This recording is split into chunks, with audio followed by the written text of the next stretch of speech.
අදත් ඔන්න ඉතින් මාළුන්ට ආදරය කරන හැමෝම සාදරයෙන් පිළිගන්නවා. අද මම කතා කරන්න යන්නේ ඔයගොල්ලෝ මාළු හදනකොට කරන වැරදි දේවල් කීපයක් ගැන. ඉතින් මේ වීඩියෝ එකේ මම ඔක්කොම දේවල් පැහැදිලි කරන්න තමයි හිතන් ඉන්නේ. රැඳිලා ඉන්න වීඩියෝ එකේ අන්තිම තප්පර කිහිපයේදී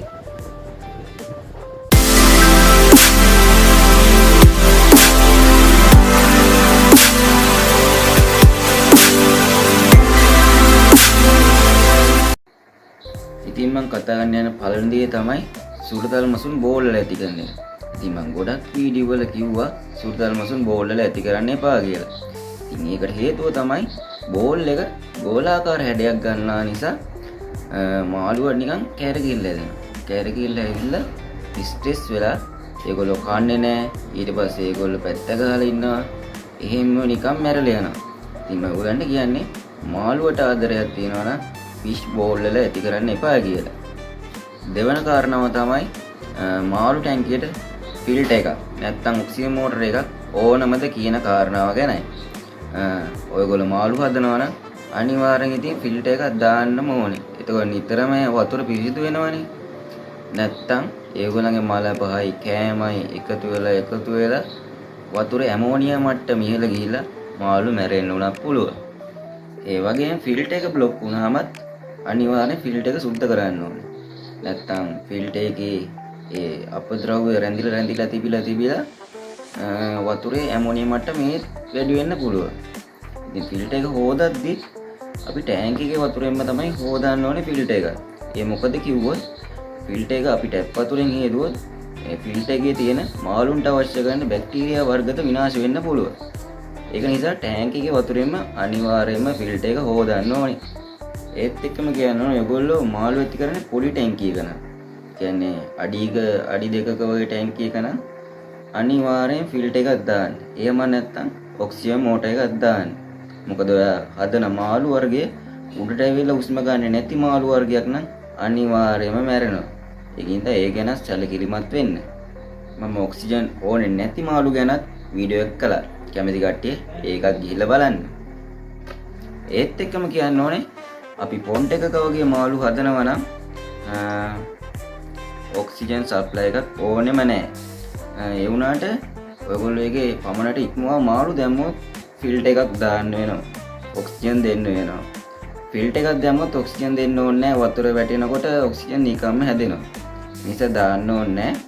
හැබැයි ෆිල්ටර් එකක් නැතුවම ඔක්සිජන් මෝටර් එකක් ඔයගොල්ලෝ ලබලා දෙන්න ඕනේ. ඒ මාළු ගොඩක් ඉන්නකොට ඒගොල්ලන්ට හුස්ම ගන්න අමාරුයි. ඒක නිසා ඒ ගැන ටිකක් බලන්න. ඉතින් මේකත් එක්කම අපි යමු තුන්වෙනි කාරණාවට. මේ තුන්වෙනි කාරණාව විදිහට ගත්තේ ඔයගොල්ලෝ ගොඩක්ම කරන වැරද්දක් ගැනයි. ඉතින් ඒක තමයි ඔයගොල්ලෝ මාළු සහ පැල ඒව ගෙනල්ලා කෙලින්ම ඔයගොල්ලන් ටැංක් එකට දාන එක. ඉතින් ඒක ලොකු වැරද්දක්. ඉතින් ඔයගොල්ලන්ගේ ටැංක් එකට ඒ අලුතෙන් එන පැලයි මාළුයි දාන්න කලින් අපි වෙනම භාජනයකට දාලා තියන්න ඕනේ ඒවැ වෙනසක් තියනවද කියලා. මාළුන්ගේ ලෙඩ තියනවද කියලා බලන්න ඕනේ වෙනමම තියලා.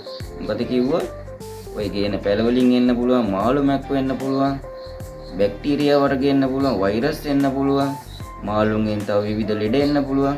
අපි මුලින් බලන්න ඕනේ මේ ගේන මාළුන්ගේ මොකක් හරි දෝෂයක් තියෙනවද කියලා.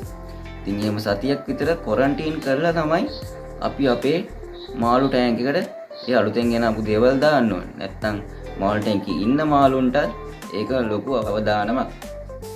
හතරවෙනි කාරණාව තමයි ඔයගොල්ලෝ කඩේකින් මාළු ගෙනත් එකපාරට ටැංක් එකට දාන එක. ඉතින් ඒ වැඩේ නම් කවදාවත් කරන්න එපා. මොකද ටැංකියේ උෂ්ණත්වයයි මාළු ගෙනව බෑග් එකේ තියෙන වතුරේ උෂ්ණත්වයයි එක සමාන වෙන්න ඕනේ. නැත්තම් මාළු මැරෙන්න පුළුවන්. ඉතින් ඒක නිසා ඔයගොල්ලෝ මාළු කඩේකින් ගෙනාම ඔයගොල්ලන්ගේ ටැංකියට ඒ බෑග් එක දාලා විනාඩි 20ක් විතර තියන්න. එතකොට ටැංක් එකේ උෂ්ණත්වයයි මේ බෑග් එකේ තියෙන වතුරේ උෂ්ණත්වයයි එක සමාන වෙනවා. එතකොට විනාඩි 20කින් ඔයගොල්ලන්ට මාළු ටික ටැංක් එකට දාගන්න පුළුවන්. එතකොට මාළුන්ට කිසි ප්‍රශ්නයක් වෙන්නේ නැහැ. පස්වෙනි අතපසුවීම ගැන කිව්වොත් ඔයගොල්ලෝ ටැංක් එක අස් කළා එකපාරට මාළු ටික ආයි ටැංක් එකට දාන එක. ඉතින් අද ඉඳන්වත් මෙතනින් බ්ලූ දාන්න අමතක කරන්න එපා ටැංක් එක අස් කළා මාළු දාන්න කලින්. ඉතින් ඒකට හේතුව තමයි මෙතිලින් බ්ලූ දැම්මහම මාළුන්ට අහිතකර දිලීර සහ බැක්ටීරියා විනාශ වෙලා වතුර මාළුන්ට හිතකර විදියට හැදෙන එකයි. ඉතින් ඔයගොල්ලෝ එහෙම නොකරාම මාළු මැරෙන්න පුළුවන්. සමහර විට එහෙම මැරිච්ච අවස්ථාද දැන් ඔයගොල්ලන්ට මතක් වෙනවා ඇති.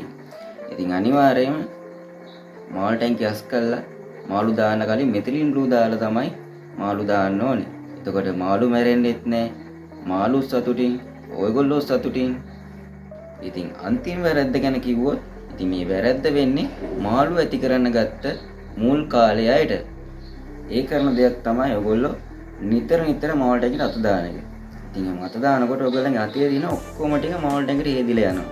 ඒ ඔයගොල්ලන් අතේ සබන් හරි මාළුට විස මොන හරි තිබ්බොත් මාළු ටිකත් ඉවරයි. ඉතින් ඒ ගැන සැලකිලිමත් වෙන්න කියන ගමන් අදත් මේ වීඩියෝ එක මෙහෙම නිමාවටපත් වෙනවා. ඉතින් අපිව සබ්ස්ක්‍රයිබ් කරලා නැත්නම් අපිව සබ්ස්ක්‍රයිබ් කරන්න, නොදන්න ඔයගොල්ලන්ගේ යාළුවෝ බලන්න මේ වීඩියෝ එක ෂෙයා කරන්න. තවත් මෙවැනිම වීඩියෝ එකකින් අපි හමු වෙමු. ඔයගොල්ලන්ට සුබ දවසක්.